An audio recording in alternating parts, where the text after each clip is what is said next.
Following Steve's recovery from his knee replacement, it was time to get started on the list of many chores that needed to be carried out on Annie. As you can see, the list went on and on and on.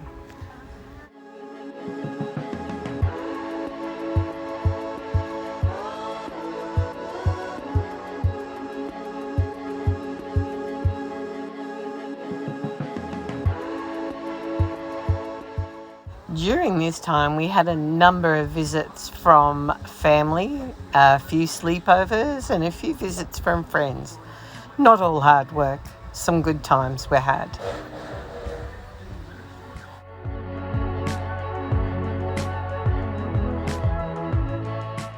We started with the replacement of the fridge motor and a resealing of the fridge lid that Steve had just restored. Our life raft was quite dated, so we decided to open it up, reveal the contents, and then have a swim in the raft on the Marina Wharf. Time to start with the roof, replacing the old rotten timber, and then proceeding to remake the ceiling and recover. Saloon ceiling completed. It was time to do the mast cover in vinyl and also the saloon skylights and hatches. Then we moved on to the timber, where it was rub back and paint and paint and paint, rub back and paint and paint and paint and paint. And did I say paint?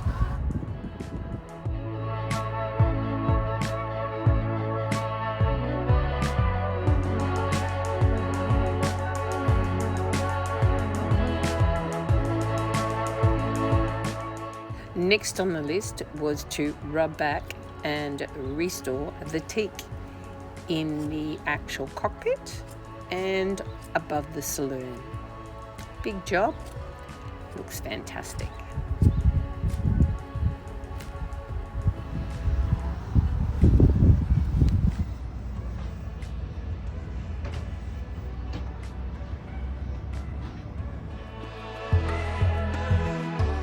It's then time for Cookie to replace the furler drum and for us to mount the Genoa.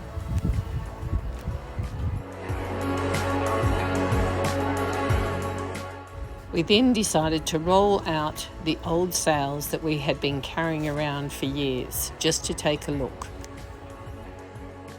Next on the list was the crew cabin, or should I say, Steve's new shed.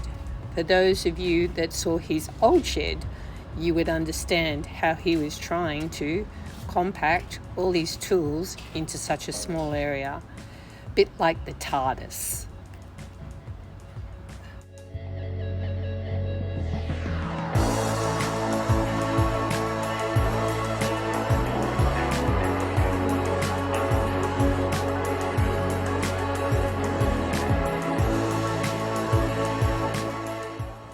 Next on the list was to rub back and paint all the doors to the pantry and kitchen cupboards.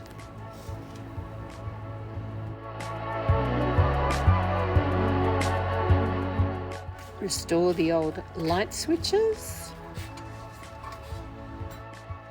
It was then time to replace the rusty water pumps in two of the heads, and also have a look at the towel holders and also the cup holders, replacing old with new. We then had a strange odour coming from one of the berths, only to reveal that the batteries were bubbling away. It was then time to repair the saloon table struts, followed by Steve fabricating support for the bimini, then stainless polishing the bimini, and then we started on the wind generator pole. You can see here the generator has been removed for restoration, and now it's time to look for the bolts that we lost off our autopilot arm. time to name the life buoy, Annie T. Store the teeth above the main berth and also seal around the hatches. Quick coverage of Quick Grip on the deck, some fender covers, and finally Annie gets her stars back. Now she's ready for the big day.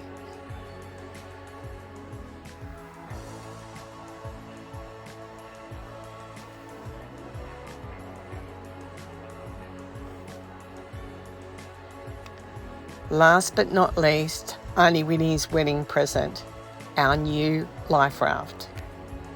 The Ivory Marina had been Annie T's home for 6 years. It was time to set off on our adventure.